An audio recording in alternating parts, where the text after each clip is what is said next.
I can't. I've got too much to do. Listen, don't mention the war. I mentioned it once, but I think I got away with it. All right. The only real difference between him and Basil is that he was small and had a very large henpecking wife. It was one of the greatest British sitcoms ever made. A series so sharp, so gloriously chaotic that people are still quoting it decades later. Yet it existed for only 12 episodes and then vanished, leaving everyone wondering why a show that brilliant disappeared so quickly. And what really happened around the episode, people say, almost destroyed it. The story begins in 1970 when John Cleese and the Monty Python team were in Torque filming Monty Python's Flying Circus and checked into what they thought was a normal seaside hotel. The Glen Eagles, only to find it run by an owner so rude and paranoid, he felt like a living cartoon. Donald Sinclair, the manager, treated paying guests as if they were a nuisance, barking at them over tiny things and turning basic hospitality into a minefield.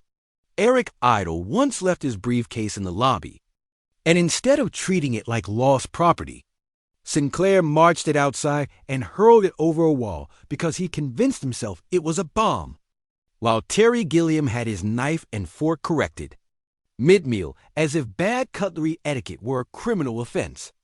Cleese watched this unfold in disbelief and with his eye for absurd detail began quietly making notes. Years later, he and his then-wife, Connie Booth, turned that bizarre stay into the blueprint for Basil Fawlty, the furious, snobbish, catastrophically incompetent hotelier at the heart of Fawlty Towers, which first aired on BBC Two in 1975. Together, Cleese and Booth created a show that combined farce, slapstick, and verbal wit with characters so exaggerated they felt uncomfortably real. Basil, seething with class anxiety and barely contained rage. Saibo, played by Prunella Scales, whose shrill Basil could stop him dead. Manuel, the well-meaning but constantly confused Spanish waiter, brought to life by Andrew Saxes, and Polly, Connie Booth's calm, capable waitress, who was often the only functioning adult in the building. At first, critics didn't know what to make of it. Some dismissed the first series as messy or too frantic. Yet, audiences loved watching everything go wrong as Basil tried and failed to impress guests, climb the social ladder, and keep his temper under control. The BBC even hesitated over a second series, only changing their minds after reruns and word of mouth turned the show into a cult favorite, leading to a delayed second run in 1979. By then, Cleese and Booth had divorced in 1978, but still chose to write and work together, putting personal pain aside to finish what they had started. Behind the laughter, there was physical sacrifice too. Saxes endured real injuries, including being accidentally hit with a metal frying pan in one take, before they switched to a rubber prop and even suffering burns during a kitchen fire scene. Yet, he kept going and turned Manuel into one of British TV's most beloved comic creations. The series' most infamous episode, The Germans, pushed Fawlty Towers to the edge of cancellation and later censorship. In it, Basil, concussed and even more unhinged than usual, tries to tell his staff, "Don't mention the war," before repeatedly mentioning it himself, stumbling into grotesque small talk with German guests and finally goose-stepping through the lobby in a ridiculous Hitler impersonation. Many viewers understood that the joke was on Basil's stupidity and post-war British awkwardness, not on the Germans themselves, and the episode became iconic. But some critics and viewers, especially those sensitive to World War II memories, found it offensive or tasteless, and complaints flooded the BBC.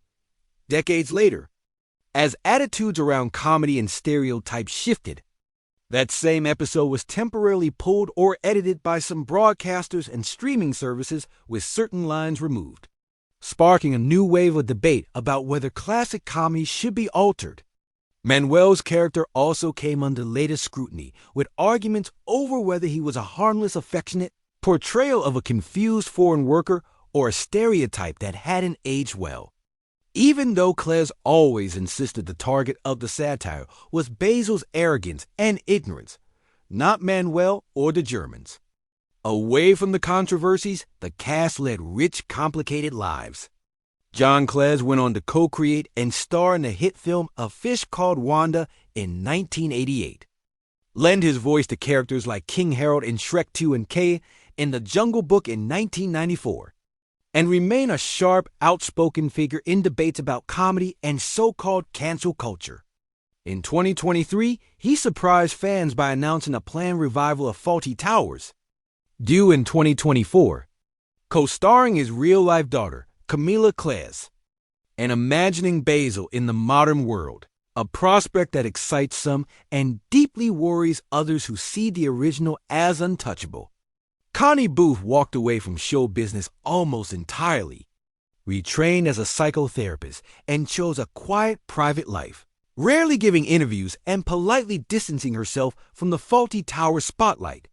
Prunella Scales enjoyed a long, acclaimed career in projects like Map and Lucia 1985 and the film Howard's End 1992 before later facing vascular dementia.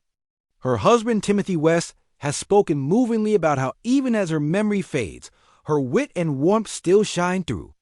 Andrew Sachs has continued working in series like Coronation Street and even appeared in Dr. Who before his death in 2016 at the age of 86, also from vascular dementia, leaving behind a legacy of one of TV's greatest physical comedians. Ballard Barkley, who played the gently unhinged Major Gowan, died in 1988, but is still remembered for his daughter, outdated ex-soldier, whose lines would be impossible to write today. Brian Hall, who played Terry the Chef, carried on acting until his death in 1997, while Gilly Flower and Renee Roberts, unforgettable as the elderly Miss Tibbs and Miss Gatsby, continued to work before passing away in 2009 and 2010. Fawlty Towers had gone from a series some critics didn't get to being ranked by the British Film Institute as the greatest British television series of all time. And now, nearly 50 years after it first aired, Basil's rants, Sybil's, Barb's, Manuel's Kay, and Paulie's dry one-liners are still quoted daily, proving that even though one episode nearly got it pulled, and modern sensibilities keep dragging it back into controversy, truly great comedy doesn't disappear. It just keeps exploding with laughter in every new generation that discovers.